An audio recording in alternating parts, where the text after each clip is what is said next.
keputusan yang berkeadilan untuk masyarakat. Itu adalah hidup semaunya atau keserakahan. Talk Highlight setiap Jumat pagi pukul 7 waktu Indonesia Barat di El Sinta News and Talk edisi pagi di seluruh jaringan nasional El Sinta.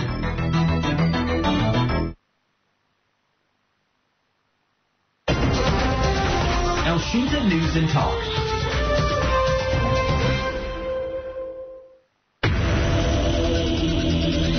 Pancasila.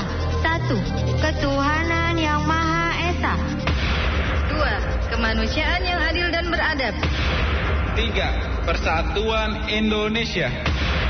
4. Kerakyatan yang dipimpin oleh hikmat kebijaksanaan dalam permusyawaratan perwakilan. 5. Keadilan sosial bagi seluruh rakyat Indonesia.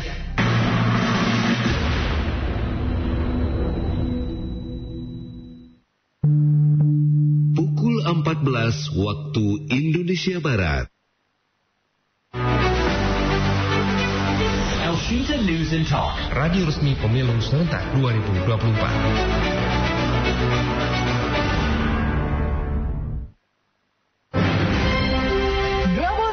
El Sinta News and Talk berkolaborasi untuk bangkit. Hati-hati terhadap berita hoax. Stay tune di El Sinta News and Talk yang menyiarkan berita dan informasi akurat dan terpercaya. Saya Lanyala Mahmud Mataliti, Ketua Dewan Perwakilan Daerah Republik Indonesia. 23 tahun El Sinta News and Talk berkolaborasi untuk bangkit.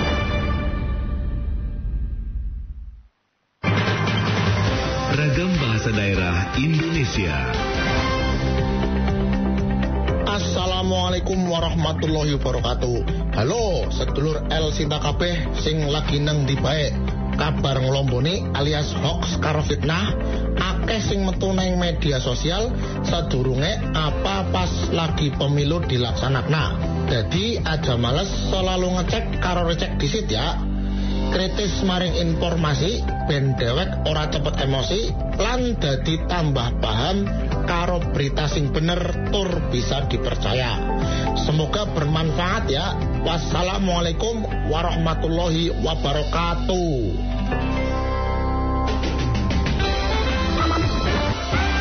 El Sinta News and Talk.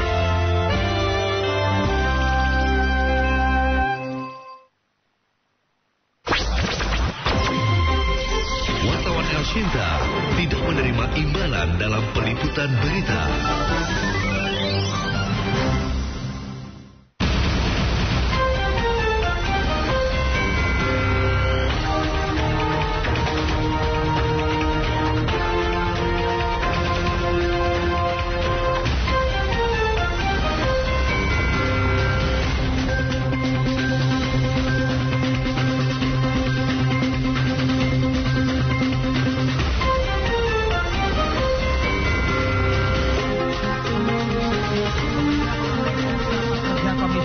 DPR RI terkait revisi rancangan undang-undang tentang perubahan kedua atas Undang-Undang ITE.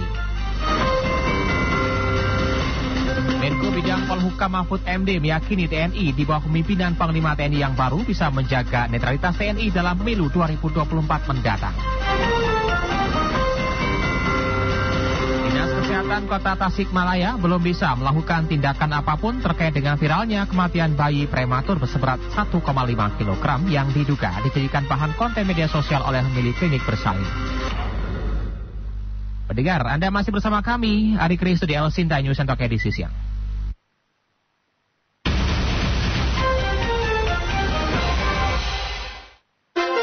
El Sinta News and Talk. Pendengar, Ade Armando bersama dengan LBH PSI mendatangi Pengadilan Negeri Cibinong di Jalan Raya Tegar Periman, Kabupaten Bogor. Kedatangan politikus Partai Solidaritas Indonesia atau PSI ini untuk melakukan mediasi buntut satu konten yang dipostingnya hingga digugat 201,35 miliar rupiah oleh PDI Perjuangan. Kita akan simak laporan selengkapnya bersama dengan Ari Permana dari Bogor, Jawa Barat. Live Report. Arif? Ya, baik Ari. Ade Armando bersama LBH PSI mendatangi Pengadilan Negeri Cibinong di Jalan Raya Tegar Beriman, Kabupaten Bogor. Kedatangan politikus Partai Solidaritas Indonesia atau PSI ini untuk melakukan mediasi buntut satu konten yang diposting oleh dirinya hingga digugat senilai 201,35 miliar oleh PDI Perjuangan. Berdasarkan lama SIPP Pengadilan Negeri PN Cibinong, gugatan PDIP terhadap Ade Armando terdaftar pada Rabu 18 Oktober 2023 dengan klarifikasi perkara perbuatan melawan hukum. Gugatan terhadap Ade Armando nomor perkara 367-PDT-G-2023 Pengadilan Negeri Cibinong. Kasus ini bermula saat PDIP mempersoalkan videonya di kanal YouTube @Ade Armando Official yang berjudul Benarkah Megawati Ngamuk Karena Kaisang Gabung PSI yang tayang pada 25 September lalu. Dipermasalahkan oleh PDIP hingga digugat senilai 201,35 miliar rupiah. Saat ini tim Lembaga Bantuan Hukum Partai Solidaritas Indonesia memberikan bantuan hukum kepada Ade Armando dan mendatangi kantor Pengadilan Negeri Cibinong untuk melakukan proses mediasi dengan pihak pelapor. Terlihat sejumlah anggota Partai PSI pun ikut mendampingi Ade Armando. Selain proses mediasi terhadap rekan Ade Armando bersama LBH PSI melakukan foto bersama. Dan nampak Ade Armando saat mendatangi kantor Pengadilan Negeri Cibinong menggunakan kemeja batik hingga celana jeans dan sepatu hitam saat datang ke Pengadilan Negeri Cibinong. Belum diketahui pukul berapa mediasi akan dimulai, namun rencananya mediasi akan digelar di ruang sidang PN Cibinong, Kabupaten Bogor. Dari Bogor, Jawa Barat, Ari Permana melaporkan. Ade Armando bersama LBH PSI mendatangi Pengadilan Negeri Cibinong di Jalan Raya Tegar Periman, Kabupaten Bogor. Kedatangan politikus Partai Solidaritas Indonesia atau PSI ini untuk melakukan mediasi buntut satu konten yang dipostingnya hingga digugat senilai 201,35 miliar rupiah oleh PDI Perjuangan. Elsington News in Talk.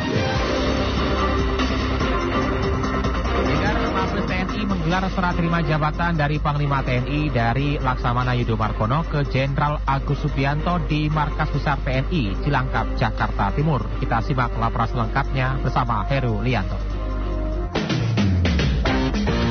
Live report.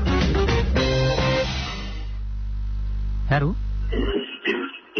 Tentara Nasional Indonesia menggelar serah terima jabatan atau sertijab Panglima TNI dari Laksamana TNI Yudo Margono ke Jenderal Agus Subianto yang digelar di Markas Besar TNI Cilangkap, Jakarta Timur pada hari ini, tepatnya Rabu 22 November 2023, di mana prosesi terima jabatan dipusatkan di Plaza Mabes TNI. Dan pantauan El Sinta di Mabes TNI Cilangkap, Jakarta Timur pada hari ini, tepatnya pada pukul 14 waktu Indonesia Barat, terlihat Kepala Badan Pertanahan Nasional atau ATR yang juga mantan Panglima Tentara Nasional yakni Hadi Cahyanto, dan juga terlihat mantan Panglima TNI Gatot Nurmantio. Selain itu juga terlihat Kepala Staf Angkatan Laut yakni Laksamana Muhammad Ali hingga Kepala Staf Angkatan Udara Marsikal TNI Fajar Prasetyo. Dan sekarang juga telah dilakukan serah terima jabatan dari Laksamana TNI Yudo Margono ke Jenderal Agus Subianto. Dan perlu diketahui juga pendengar bahwasannya pada upacara yang digelar untuk sertijab ini terdiri dari 6 satuan setingkat kopi yang mengikuti sertijab ini, yakni diantaranya pasukan polisi militer TNI, dan juga ada Komando Operasional Khusus TNI, dan ada juga dari TNI AD, TNI AL, TNI AU, dan pasukan dari PNS. Serta juga tadi terlihat ditambah musik dari Kartika Simponi Orkestra Dita Jenat. Dan pasca sertijab ini juga terlihat para TNI dari wanita tengah melakukan aksi bela diri, di mana juga nantinya setelah aksi bela diri ini akan diperlihatkan atau dipamerkan meriam Howitzer TNI AL dan Panzer P5 150 TNI AD, Hanwha PMPPP dan Mistral TNI AD. Dan perlu diketahui juga pendengar bahwasannya pasca sertijab dari Laksamana TNI Yudo Margono ke Jenderal TNI Agus Subianto nanti juga akan dilakukan sertijab Ketua Umum Dharma Pertiwi yang IKT PPWA dari Nyonya Veronica Yulis Trihayati Yudo Margono kepada Evi Sofia Indra Agus Subianto. Dan perlu diketahui pendengar bahwasannya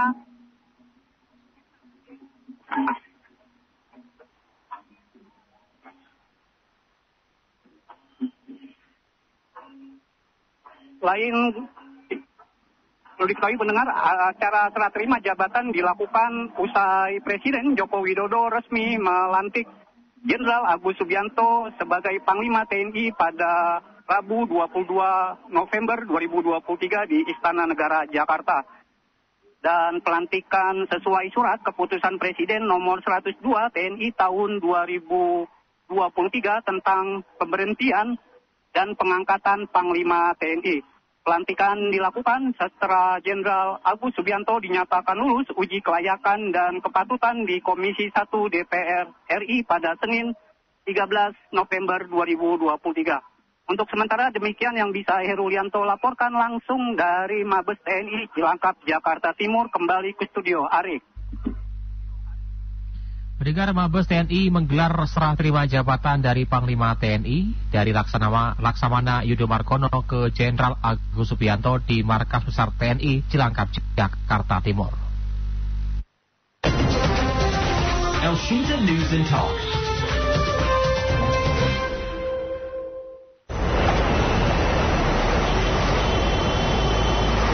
Dari mana aja?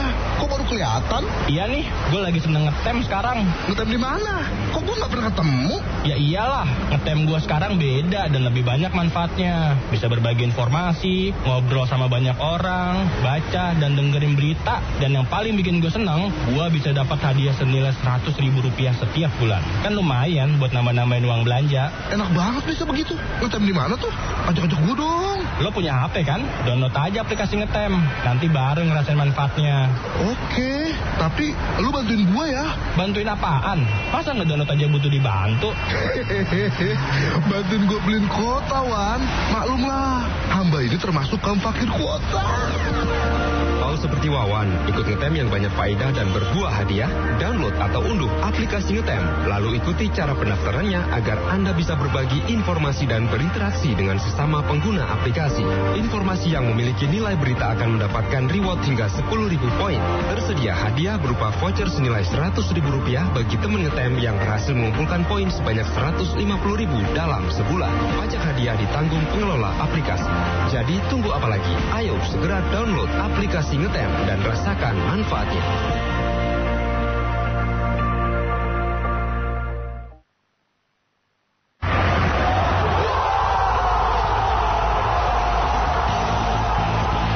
Kamu pecinta sepak bola dunia, laga kelas dunia hadir di Indonesia dalam perhelatan Piala Dunia U17. Dalam pertandingan 45 menit, Indonesia tampak bermain defensif, melakukan upaya penyerang sejak menit 0. Dan dari pantauan saya di lapangan, di sini terlihat tribun utara tetap memberikan dukungan melalui nyanyian dan tarian. Dan dari pantauan saya pendengar untuk tribun membangun serangan, namun gagal karena aktivitas pemain belakang lawan sangat solid. Berapa kali pemain tuan rumah berusaha masuk? Tim-tim terbaik dunia U17 berlaga di Jakarta, Kabupaten Bandung, Surabaya, dan Solo pada 10 November hingga 2 Desember 2023 memperebutkan trofi Piala Dunia U17. Ikuti kiprah mereka dalam Piala Dunia U17 Indonesia 2023 di El Sinta News and Talk. Ikuti polling dan tebak skornya di siaran dan media sosial El Sinta.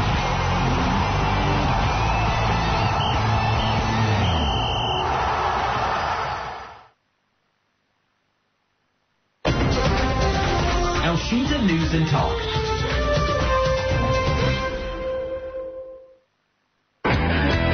El Sinta on the road. Ada karena Anda. Mulai dari Jambe yang menuju ke Yogyakarta pagi hari ini juga terpantau ramai lancar. Iring-iringan kendaraan-kendaraan besar seperti Thailand pun masih melaju dengan kecepatan di bawah 10 km per jam. Ada kecelakaan, Bu. Di mana, Mas Edi? Ada penanganan kecelakaan kendaraan box yang terbalik di lajur 2 atau tengah di sekitar Karang Tengah. El Sinta on the road. Hadir bersama Anda. Arus lalu lintas tepatnya kami memantau di sekitaran Jalan Gatot Subroto, Jakarta Pusat menuju ke arah Lipi dari arah Semanggi terpantau dalam kondisi ramai dan juga. Pantauan arus lalu lintas Jalan Kayu Putih Raya, Jakarta Timur menuju Jalan Pemuda, Jalan Arah Perintis Kemerdekaan, Jakarta Timur terpantau ramai lancar. Terlihat para pengendara mobil, sepeda motor dan pejalan kaki yang menggunakan trotoar masih terlihat sangat tertib di Jalan Kayu Putih Raya. El Sinta on the road. Disajikan untuk Anda. Sebuah kendaraan yang terbalik dan kelihatannya laka tunggal. Sementara kita coba untuk dapatkan ambulan juga di sana. El Sinta on the road. Hanya di jaringan radio dan media sosial El Sinta.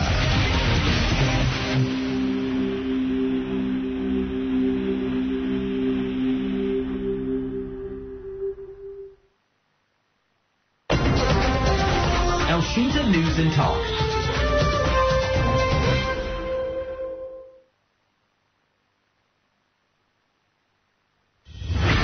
Demam bola dunia U17 2023. U17 2023. Salam olahraga. Timnas U17 Inggris memastikan satu tempat pada babak 16 besar setelah keluar sebagai juara grup C pada Piala Dunia U17 2023. Inggris yang lolos ke babak 16 besar dengan poin 6 akan berhadapan dengan Uzbekistan yang merupakan posisi ketiga pada grup B dengan poin 4 akan berlangsung di Jakarta International Stadium pada Rabu 22 November 2023 pukul 15.30 waktu Indonesia Barat. Inggris sendiri berhasil meraih 6 poin dari 2 kemenangan atas Kaledonia Baru dan Iran pada babak pertandingan di grup B dengan unggul selisih gol meskipun harus menutup pertandingan terakhir dengan kekalahan 1-2 dari Brazil. Namun demikian, Inggris tetap menjadi juara grup B dengan 13 kali mencetak gol dan 3 kali kebobolan, sementara Uzbekistan 5 kali mencetak gol dan juga 5 kali kebobolan. Inggris dengan tim berjulukan 3 singa ini sendiri berhasil mencatat rekor gol terbanyak Piala Dunia U17 2023, yakni 10 gol saat menghadapi Kaledonia Baru, sementara saat melawan Iran hanya berhasil menang tipis 2-1. Inggris yang akan menjamu Uzbekistan di babak 16 besar diperkirakan tidak akan mudah mengalahkan Uzbekistan, mengingat pertandingan ini akan menjadi salah satu liga akbar di fase 16 besar Piala U17 2023 karena kedua kesebelasan merupakan salah satu negara kuat di regionalnya masing-masing. Sementara itu, Uzbekistan meski pada matchday pertama grup B mengalami kekalahan 0-3 dari Mali, namun berhasil menang 3-0 saat melawan Kanada pada matchday kedua, dan terakhir pada matchday ketiga Uzbekistan bermain imbang 2-2 saat melawan Spanyol.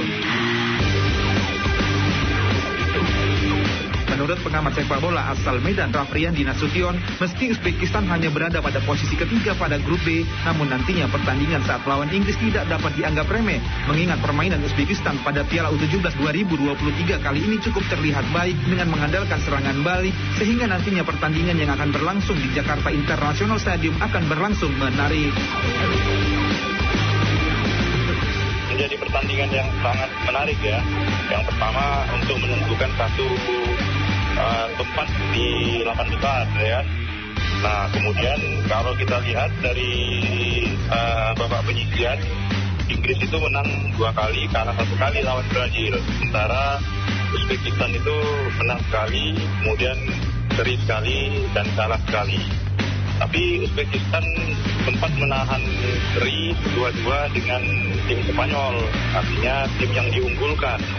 Nah, sekarang dari satu sisi, walaupun dia memang kebobolan dua kali oleh tim Spanyol, dia pun juga bisa produktivitas golnya juga bagus untuk pada saat laga Spanyol itu, artinya dia bisa mengimbangi.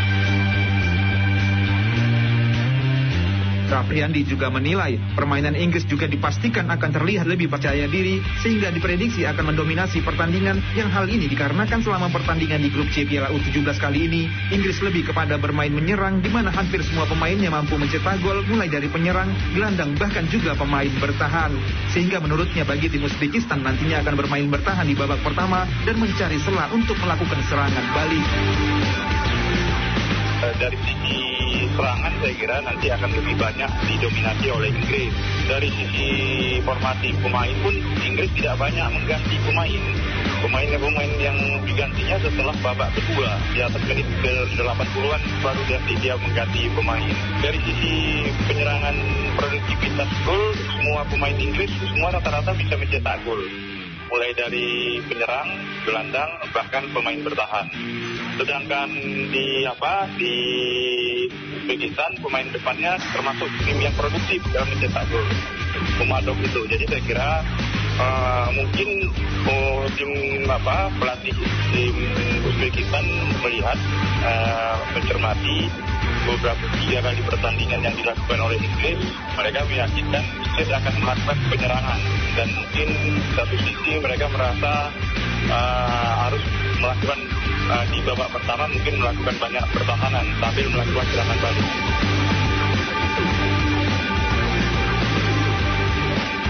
Rafriandi juga menilai di atas kertas Inggris memang lebih diunggulkan, mengingat tidak hanya jam terbang yang lebih banyak karena melakukan pertandingan di berbagai piala dunia, juga karena bergabungnya beberapa pemain dari berbagai klub yang diunggulkan. Dari jam terbang tim usia 17 Inggris ini kan sudah banyak mengikuti Piala Eropa, mengikuti Piala Dunia dan sebagainya. Jadi artinya mereka sudah banyak melakukan uji coba dan sebagainya. Sehingga rata-rata mereka jam terbangnya sudah cukup lah. Tadi di atas kertas kita melihat tim Inggris yang usia 17 ini mumpuni lah, karena beberapa pemainnya seperti pemain dari Chelsea ada 6 orang, dan pemain dari Arsenal dan sebagainya ada beberapa orang di dalam tubuh usia 17 ini. Dengan jam terbang dan juga kualitas pemain dan juga formasi yang akan dimainkan, Rafriandi juga memprediksi pertandingan antara Inggris versus Uzbekistan nantinya akan dimenangkan Inggris 2-1. Jadi di atas kertas kita karena memang jam terbang, kemudian kualitas pemain dan formasi yang dimainkan, asal saja jangan sombong tim Inggris ini gitu. Karena bisa saja lama menunggu tim Uzbekistan ini hanya melihat kelengahan tim Inggris. Ketika lengah itu dia mungkin butuh 1 gol aja udah membuat mereka unggul. Tapi kalau kita melihat dari mencermati tim Inggris ini, melihat dari permainan terakhir dia lawan Brazil, saya kira bisa dia mengalahkan tim Uzbekistan ini dengan skor 2-1. Meski Inggris yang merupakan juara grup C, sementara Uzbekistan hanya pada posisi ketiga dari grup B, namun menurut Rafriandi pertandingan akan berlangsung seru karena dipastikan kedua kesebelasan akan bermain maksimal untuk dapat lolos ke babak selanjutnya. Kita tunggu bersama pertandingan yang diperkirakan pasti akan sengit antara timnas Inggris dan timnas Uzbekistan pada babak 16 besar Piala Dunia U17 2023, yang tentu saja pertandingan ini merupakan hidup dan mati kedua kesebelasan, dan pastinya kedua tim akan mengeluarkan permainan terbaik mereka untuk bisa lolos ke babak berikutnya. Simak terus update pertandingan Piala Dunia U17 2023 hanya di media sosial dan jejaring Radio El Sinta, karena masih akan banyak duel dan pertandingan seru lainnya dari talenta muda sepak bola dunia yang juga patut disaksikan. Saya Misriadi, tim Sport El Sinta melaporkan. Demam Bola Dunia U17 2023.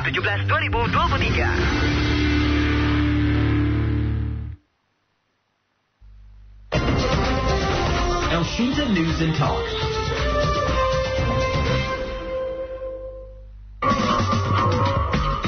Saya Oki Irmanita, saya co-founder di Aktivis Milenial.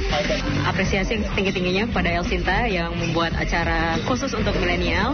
Ya, saya harap kedepannya acara ini semakin rutin diadakan, menggunakan tema-tema yang terfokus, juga menghadirkan narasumber yang inspiratif dan tentu saja ada perwakilan dari kaum muda. Good luck. Hai teman-teman, mau tahu gimana kita menghadapi tantangan ke depan? Nama saya Davin Rahmani Maulianza. Visi generasi kini mengajarkan kita tentang tantangan yang dihadapi generasi milenial, di mana harus bisa beradaptasi dengan perubahan, harus bisa melihat peluang yang ada, apalagi di dunia kerja yang selalu dinamis dan berubah. Nah, benar. Visi generasi kini bisa jadi pilihan kita untuk dapetin berbagai insight. Kenapa? Karena ada banyak sharing yang keren banget. Halo, aku Agnia Banat dari Millennial Fest. Untuk visi generasi ini, semangat terus untuk memberi kesempatan bagi para kaum muda untuk mendengarkan sharing-sharing dari para expert dan ibaratnya mempertemukan mereka dan memperluas jaringan atau network mereka. Jadi jangan lupa ya, visi generasi kini di El Sinta pada Jumat pukul 15 sore waktu Indonesia Barat.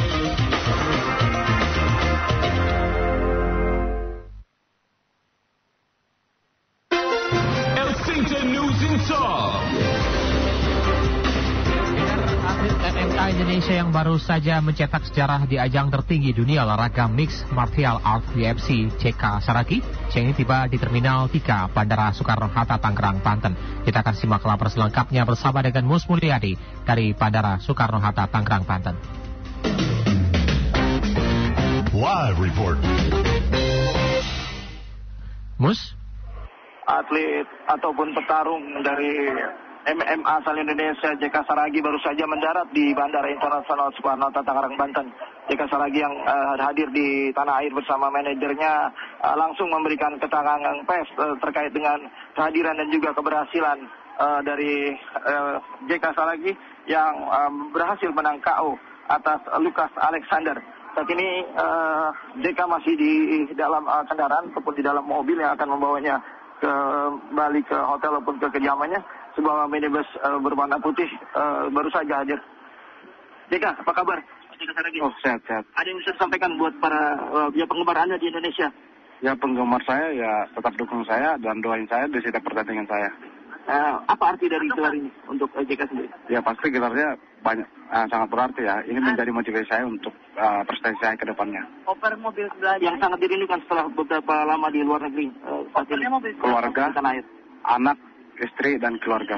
Setelah ini apa yang akan dilaksanakan di tanah air ataupun ke depannya rencana? Pasti jumpa keluarga dulu, ziarah, dan ya itu aja sih.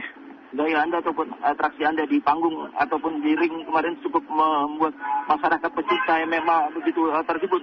Seperti apa memang Anda setiap atas di atas panggung seperti kemarin? Memang saya gitu terus, gayanya kayak gitu. Ya, terima kasih JK. Ya, siap Bang. Terima kasih. Ya, Horas.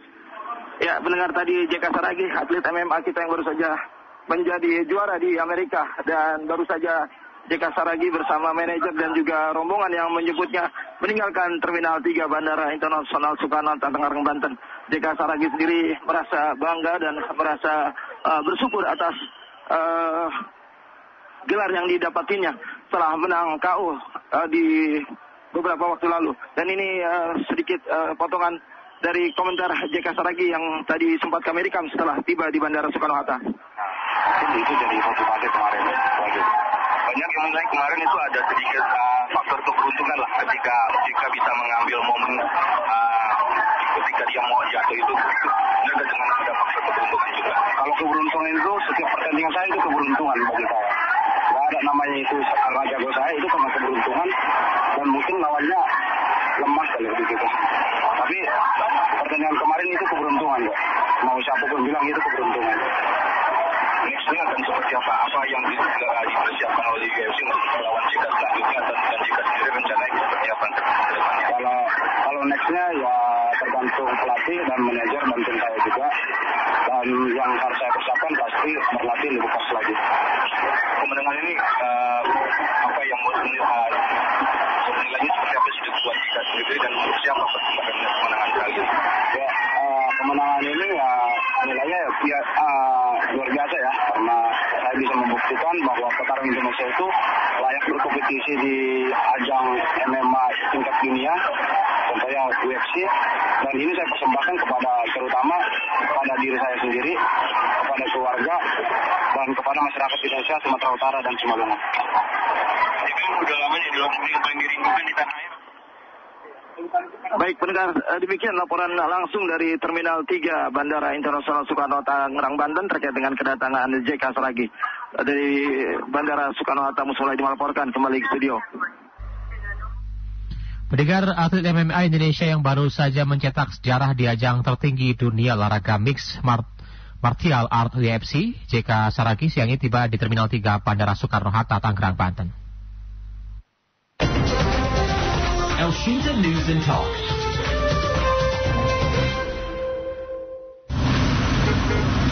Niat healing di akhir pekan malah jadi pusing gara-gara macet.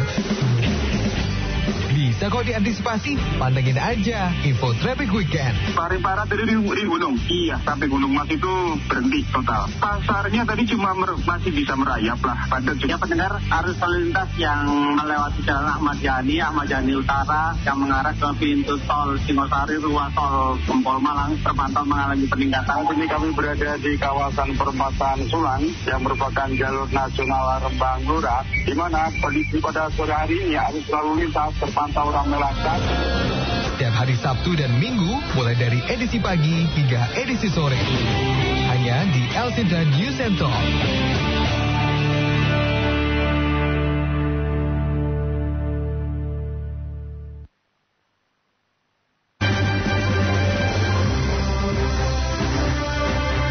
Berbahaya ketika kemudian ke depan orang-orang yang pernah menjadi terpidana perkara-perkara korupsi kemudian terpilih menjadi anggota legislatif. Setengah dari populasi pemilih itu adalah pemilih pemuda, 51,93%. Nah artinya secara kuantitas itu mereka akan sangat menentukan.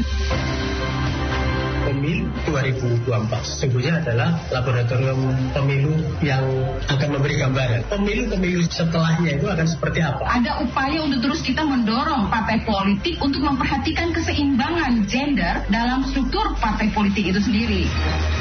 Berbagai isu tentang penyelenggaraan pemilu dibahas dengan seru setiap Rabu siang pukul 1. Dalam talk show Getar Pemilu Serentak 2024. Bersama narasumber dari kalangan praktisi dan pengamat pemilu ternama. Live dan interaktif hanya di jaringan radio dan media sosial El Shinta.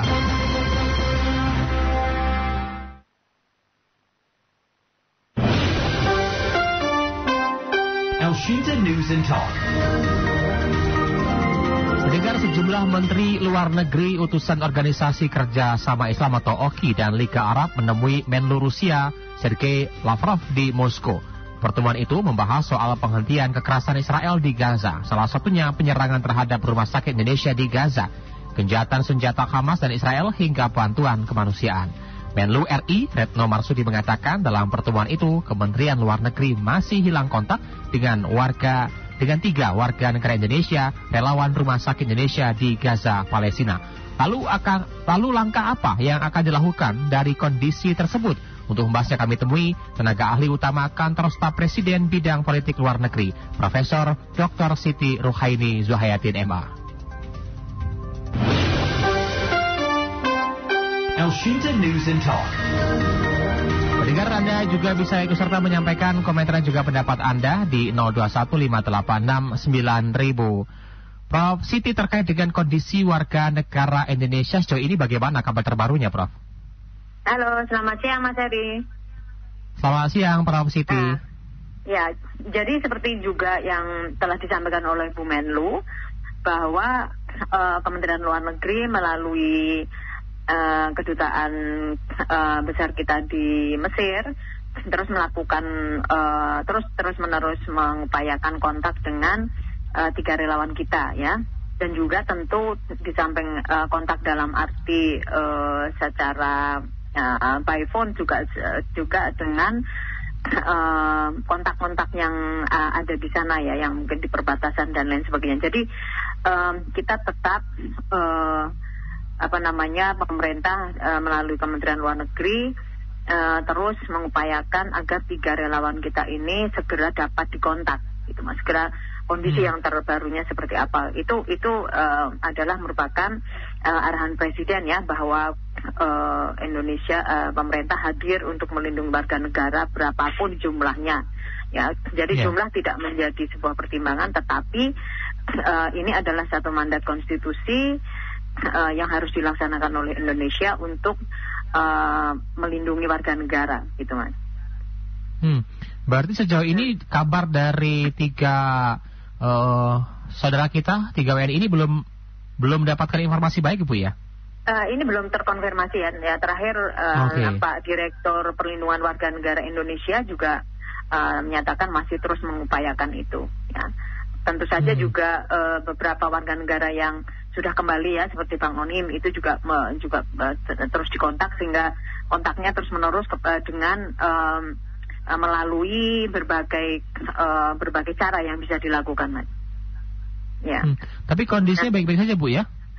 Kita berharap begitu. Jadi kita berharap, karena ini kan yang terputus itu kan memang sistem komunikasinya ya. Jadi kita berharap mereka dapat dalam kondisi baik-baik saja, karena berita yang terakhir itu kan sebetulnya sudah terhenti ya. Jadi serangan di Rumah Sakit Indonesia sudah mereda, dan proses evakuasi dari para pasien dan juga tenaga medis juga dilakukan, gitu Mas. Jadi kita mempunyai optimisme bahwa ketiga saudara kita dalam kondisi yang sehat di sana ya. Baik. Dan ya itu yang kita harapkan bersama, dan doa kita juga. Halo.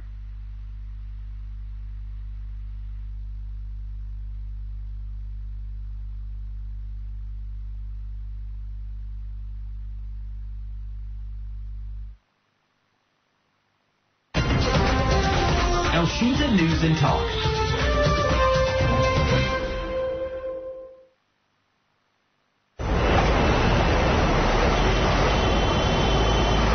Dari mana aja? Kok baru kelihatan? Iya nih, gue lagi seneng ngetem sekarang. Ngetem di mana?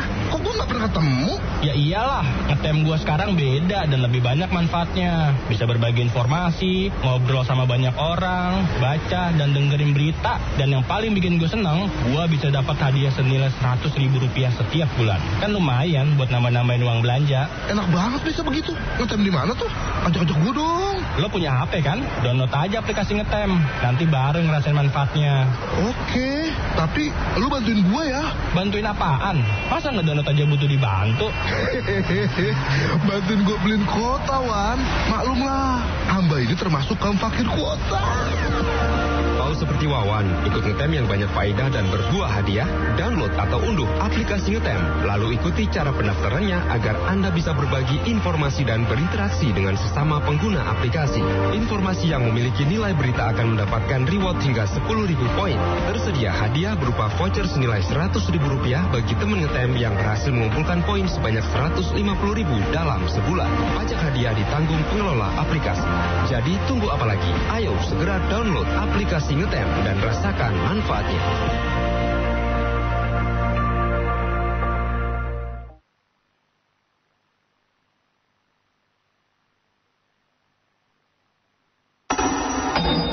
Bagaimana pejabat publik seharusnya mengambil keputusan? Gagasan untuk pemindahan ibu kota ini sudah lama sekali muncul, sejak era Presiden Soekarno sampai di... Apa yang mendasari sebuah keputusan? Pemimpin baru diharapkan membawa cara berpikir baru, membawa harapan baru, membawa nilai-nilai, syukur-syukur mengembalikan nilai-nilai kepatutan yang selama ini makin hari makin luntur. Simak Talk Highlight yang membahas isu-isu terhangat berbagai masalah kebijakan publik dengan pendekatan kepatutan dan kewajaran dalam mengambil keputusan yang berkeadilan untuk masyarakat. Itu adalah hidup semaunya atau keserakahan. Talk Highlights setiap Jumat pagi pukul 7 waktu Indonesia Barat di El Sinta News and Talk edisi pagi di seluruh jaringan nasional El Sinta.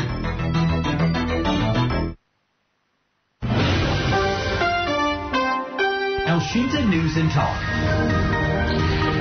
Terima kasih pendengar, Anda masih bersama kami dan kami mohon maaf tadi sedikit mengalami gangguan komunikasi bersama dengan narasumber kami, tenaga ahli utama Kantor Staf Presiden bidang politik luar negeri, Profesor Dr. Siti Ruhaini Zuhayatin MA, dan kami akan coba kembali berkomunikasi dengan beliau dan kami juga mengundang Anda pendengar ya, bagi Anda yang juga ingin bertanya boleh di 0215869000. Prof. Siti sudah bersama saya kembali ya? Halo, ya. Baik, Prof. Baik, Prof, tadi disebutkan terkait dengan kondisi terkait dengan 3 warga negara Indonesia ya. Tapi sejauh ini bagaimana untuk situasi kondisi untuk rumah sakit kita yang berada di sana nih, Prof? Berita terakhir, serangan itu mereda ya, Mas. Jadi saya kira juga ini menjadi satu kabar baik ya. Ya, tentu kita mengharapkan bahwa serangan itu seharusnya tidak terjadi karena rumah sakit ini kan di dalam hukum humaniter internasional itu memang tidak boleh diserang, gitu ya. Dengan dalih apapun ya, dengan dalih apapun tidak boleh diserang. Memang Israel mengatakan ada serangan dari rumah sakit itu, tetapi dalih bahwa kemudian itu kemudian menyerang, saya kira itu juga tidak sesuai dengan tidak sesuai dengan ketentuan dari hukum humaniter internasional ya. Tentu kita mengecam betul itu ya. Baik. Tapi kondisi sendiri sudah mulai membaik, Ibu ya. Artinya juga beberapa reruntuhan dan masyarakat yang dirawat di sana sekarang dalam kondisi normal kembali ya. WHO sudah melakukan pengecekan di Rumah Sakit Indonesia dan memastikan bahwa para pasien dan juga tenaga medis serta warga sipil yang ada di sana ini tetap aman gitu. Jadi berita yang terakhir itu memang ada beberapa evakuasi, tetapi memang belum dijelaskan apakah evakuasi itu masih terkait dengan penyerangan Israel atau karena overload. Karena memang ada dua hal ya, dua kondisi yang ada di Rumah Sakit Indonesia ini, Mas. Ya. Baik. Ini di sisi lain juga berkat pertemuan yang sudah dilakukan khususnya dari sejumlah menteri luar negeri, utusan dari organisasi kerjasama Islam yang juga menginginkan bersama Indonesia juga tentunya menginginkan juga kekerasan Israel di Gaza ini juga bisa ditekan gitu ya. Itu dihentikan dan ini sudah ada ini ya, ada satu harapan ya yang positif gitu bahwa Israel juga menawarkan sudah kemanusiaan ya selama 4 hari, tentu saja dengan trade off ya, dengan trade off 50 sandera yang 50 sandera yang ada di tangan Hamas dibebaskan, dan juga beberapa penawaran lagi gitu, kalau misalnya sandera itu dibebaskan maka akan diperpanjang ya. Saya kira ini sebuah ya, dan tentu kita semuanya harus melihat ini di dalam satu perspektif yang proporsional. Jadi kita juga kita berharap juga masyarakat Indonesia tidak terpancing untuk berkomentar ataupun juga untuk menyebarkan gitu ya berita-berita yang itu memperkeruh ya. Bagaimanapun kan sekarang ini di era sosial media, di era media sosial semacam ini kan apa yang tersebar di media sosial di suatu negara itu kan juga dengan mudah dapat diakses oleh negara yang lain. Nah, kita harus melihatnya secara proporsional. Ini tidak boleh dikatakan juga sebagai kekalahan pihak ini dan kemenangan pihak ini begitu ya.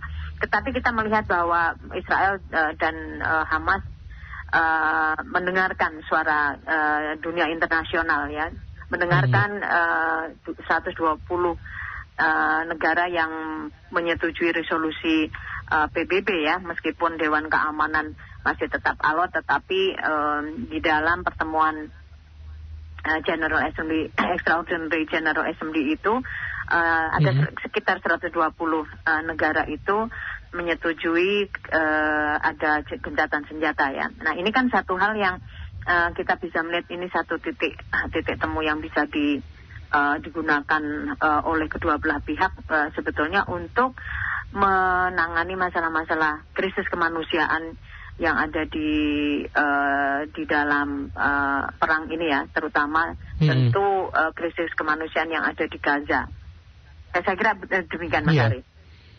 Ya, ini kan juga gencatan senjata yang juga sudah diumumkan oleh Israel, di mana juga menyepakati perjanjian itu bersama dengan milisi Hamas di jalur Gaza hanya 4 hari. Juga termasuk pembebasan sandera yang masih ditahan oleh Hamas. Artinya 4 hari waktu ini dimanfaatkan sebaik-baiknya. Apa yang bisa kita lakukan ini, Bu? Ya, yang pertama tentu ini ya, bantuan kemanusiaan ya. Tentu ini intervensi bantuan kemanusiaan sangat penting karena mengingat kondisi yang sudah demikian kritis ya.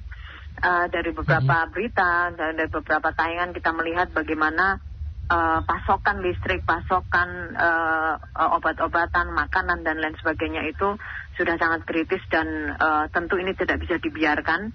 Dan kita juga melihat melihat secara positif ya kemauan Israel sendiri untuk memberikan jeda kemanusiaan ini. Sekali lagi ini sebagai satu cara untuk menyelesaikan dulu krisis kemanusiaannya. Nah kita tentu berharap dengan apa yang dilakukan oleh dunia internasional, kemudian juga oleh organisasi kerjasama Islam, terutama para Menlunya yang sekarang ini berkeliling ya untuk mendapatkan dukungan dari banyak negara ya, salah satunya juga Cina, kemudian Rusia dan negara-negara berpengaruh lainnya agar gencatan senjata 4 hari ini akan bisa lebih diperpanjang dan juga harapan kita kedua belah pihak itu bisa duduk bersama untuk dua-duanya menyetujui solusi dua negara yang memang itu menjadi keputusan di di PBB ya, dan itu sebetulnya hampir secara keseluruhan dari anggota PBB sebetulnya mendukung resolusi dua negara ini. Jadi secara singkat ini memang gencatan senjata ini harus diarahkan untuk menangani krisis kemanusiaan yang ada di Gaza. Juga sambil dalam 4 hari ini, Mas Ari, ini juga dunia internasional juga terus-menerus untuk mendukung kedua belah pihak untuk duduk bersama ya. Duduk bersama melakukan melakukan negosiasi yang menguntungkan masyarakat sipil, masyarakat warga ya, yang tentu saja muaranya adalah pada solusi dua negara, baik itu Hamas ataupun juga Israel, Mas Ari. Ya, yang kita harapkan juga untuk segera diamankan anak-anak kemudian kaum wanita yang juga banyak menjadi korban dalam pertempuran tersebut. Nah, terkait dengan gencatan senjata ini apakah sudah dilaksanakan atau masih proses ini, Bu? Mengingat juga kabar yang kami terima juga masih banyak ini gempuran-gempuran yang juga masih menyerang jalur Gaza nih, Bu, Prof. Ya, ini masih dalam proses ya, dalam proses. Saya kira pagi tadi di Indonesia itu masih juga dinegosiasikan antara Israel dengan Hamas, dan kita juga berharap Hamas juga dapat mempertimbangkan tawaran dari Israel, mengingat tawanan ini kan juga warga sipil ya, Mas. Jadi kita berharap itu juga ditanggapi secara positif oleh Hamas, sehingga ada titik untuk bisa deeskalasi dulu ya. Terpenting di dalam sebuah konflik bersenjata itu kan kita mengupayakan, atau ya seluruh dunia ini kan mengupayakan deeskalasi serangan-serangan ini dulu. Kemudian ada jeda kemanusiaan dan juga kita menyelamatkan dulu para warga sipil. Syukur kalau misalnya dalam 4 hari itu juga ada inisiatif-inisiatif lain yang akan ada upaya pada gencatan senjata yang permanen gitu ya. Tentu kedua belah pihak antara Israel dan Hamas juga terus-menerus harus dipersuasi agar persoalan ini bisa diselesaikan di dalam meja perundingan gitu, Mas. Itu harapan kita bersama. Ini mungkin juga bisa dimanfaatkan untuk mencari atau menggali informasi terkait dengan 3 warga negara Indonesia yang sejauh ini masih hilang kontak ini, Bu, ya? Iya, pasti. Tentu itu menjadi satu paket ya. Artinya kalau kita sedang mencoba untuk menangani krisis kemanusiaan, tentu secara menyeluruh ya dari ketersediaan energi ya, ketersediaan energi, ketersediaan internet, ketersediaan bahan-bahan pokok, bahan-bahan dasar. Nah, ini semuanya tentu saja perlu segera dimulai proses intervensi kemanusiaan ini. Dan hemat saya dari pemberitaan yang ada, termasuk juga apa yang dikirimkan oleh Indonesia, sebetulnya ini sudah ready ya di perbatasan itu, sehingga memang kita berharap kedua belah pihak memang mau menerima masing-masing tawaran itu. Ya karena ini tawarannya kan dari Israel ya, trade off-nya itu kan 4 hari dengan 50 tawanan ya. Kalau nanti ditambah 10 maka ditambah sehari ya. Dan kita berharap bahwa ini akan bisa Hamas juga mempertimbangkan tawaran ini, karena memang tawanan yang itu adalah masyarakat sipil itu tentu juga tidak sesuai dengan hukum humaniter ya. Dan saya membaca tadi pagi juga Israel juga menambahkan juga ya di dalam klausul itu adalah pembebasan para tahanan perempuan dan anak juga ya. Jadi ini saya melihatnya ini satu perkembangan yang cukup positif, Mas Ari. Iya, baik. Lalu bagaimana pendapat dari pendengar? Prof, kita simak juga bagaimana pertanyaan dari pendengar kami. Ada Pak Okta di Cilengsi ya. Silakan Pak Okta. Assalamualaikum. Waalaikumsalam Pak Okta. Jadi saya mau gini, katanya kan Pak Joko dekat sama Pak Biden, Presiden Amerika, katanya begitu. Dan katanya Pak Joko juga dihormati di internasional, katanya begitu. Nah, tolonglah bilang sama Pak Biden itu, Pak Joko ngomong, hai Pak Biden, bilanglah Israel berhentilah perang. Pasti mau Pak, Bu. Karena Israel itu karena Amerika dia berani, kalau nggak ada Amerika di belakang nggak berani. Jadi kalau Pak Joko pengen makin ngetop katanya di internasional, bilang sama Pak Biden, dia kan teman, kenal. Pak Biden tolong bilang Israel, hentikanlah perang. Pasti didengar kalau kata saudara, sobat dekat. Kenapa nggak begitu Pak Joko bilang sama Pak Biden, Amerika itu, Presiden? Karena kalau Israel nggak didukung Amerika, Bu, nggak bakal perang dia kalau nggak didukung Amerika. Hanya masalahnya di Amerika mau nggak dukung dia. Coba bagaimana Pak Joko mau nggak tuh bilang sama Pak Biden, hentikanlah perang Pak Biden, tolong bilang sama Israel. Begitu. Katakan ngetop Pak Jokonya. Ya, makasih. Assalamualaikum. Waalaikumsalam. Terima kasih Pak Okta. Prof, apakah semudah itu ya dalam menjalin komunikasi? Artinya juga ada beberapa ketentuan yang harus kita taati, regulasi yang harus dijalankan. Meskipun juga harapan kita bersama, Presiden juga bisa menyampaikan apa yang disampaikan oleh Pak Okta tadi, Prof. Baik. Presiden Indonesia, Presiden kita sebetulnya kan mendapatkan istilahnya amanat dari OKI ya, karena memang Presiden akan bertemu dengan Presiden Biden ya di Washington sebelum acara APEC, dan itu sudah disampaikan oleh Presiden ya. Dan Presiden mengatakan bahwa Biden masih menampung semua usulan. Saya kira Pak Presiden kita adalah salah satunya, tetapi juga banyak presiden-presiden yang lain sebetulnya menyampaikan kepada Presiden Biden untuk dapat menggunakan pengaruhnya kepada Israel ya, agar Israel mempertimbangkan gencatan senjata atau jeda kemanusiaan ini.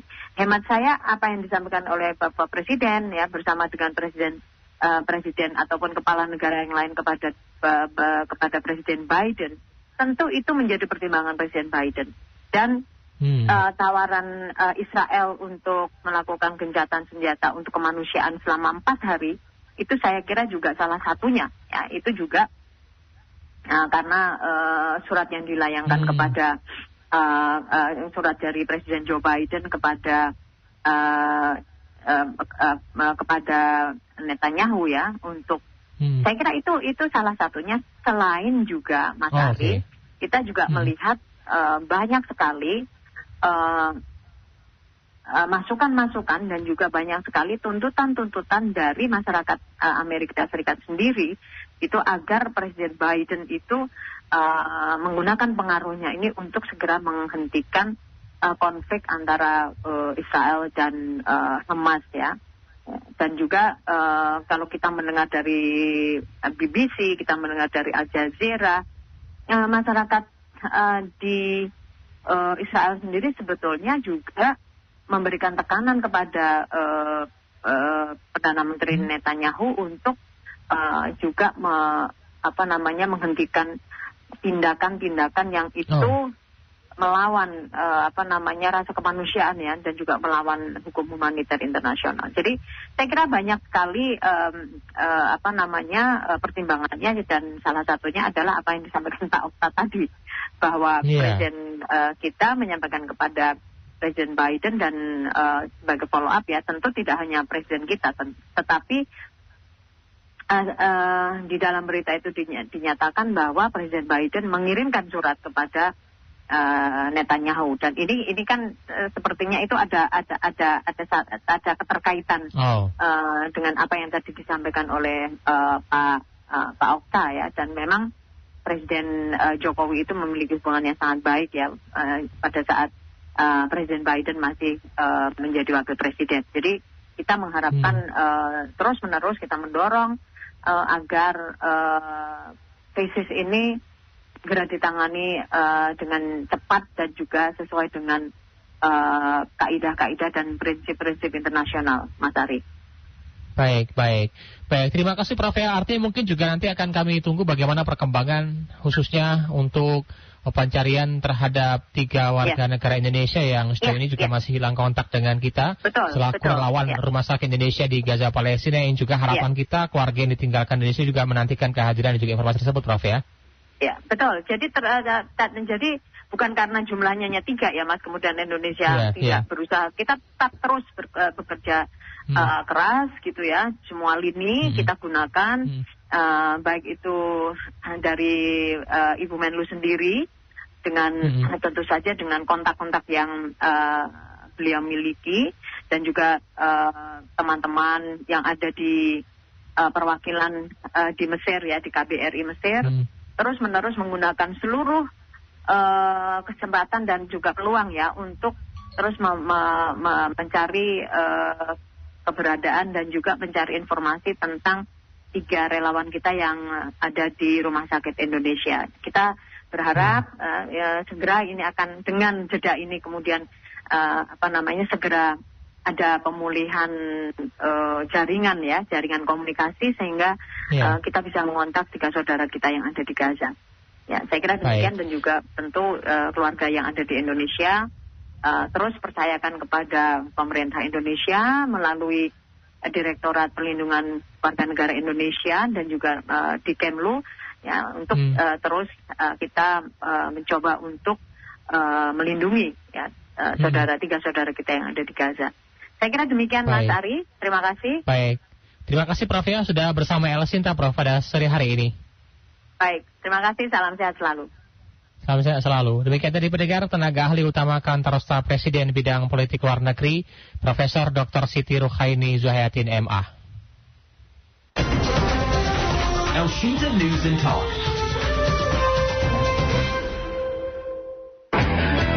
El Sinta on the road. Ada karena Anda. Mulai dari Jambe yang menuju ke Yogyakarta pagi hari ini juga terpantau ramai lancar. Iring-iringan kendaraan-kendaraan besar seperti trailer pun masih melaju dengan kecepatan di bawah 10 km per jam. Ada kecelakaan, Bu. Di mana, Mas Riri? Ada penanganan kecelakaan kendaraan box yang terbalik di lajur 2 atau tengah di sekitar Karang Tengah. El Sinta on the road. Hadir bersama Anda. Arus lalu lintas, tepatnya kami memantau di sekitaran Jalan Gatot Subroto, Jakarta Pusat menuju ke arah Lipi dari arah Semanggi, terpantau dalam kondisi ramai dan juga. Pantauan arus lalu lintas Jalan Kayu Putih Raya, Jakarta Timur menuju Jalan Pemuda, Jalan Arah Perintis Pemerintahan Jakarta Timur terpantau ramai lancar. Terlihat para pengendara mobil, sepeda motor dan pejalan kaki yang menggunakan trotoar masih terlihat sangat tertib di Jalan Kayu Putih Raya. Elswinta on the road. Disajikan untuk Anda. Sebuah kendaraan yang terbalik dan kelihatannya laka tunggal. Sementara kita coba untuk datangkan ambulan juga di sana. Elswinta on the road. Hanya di jaringan radio dan media sosial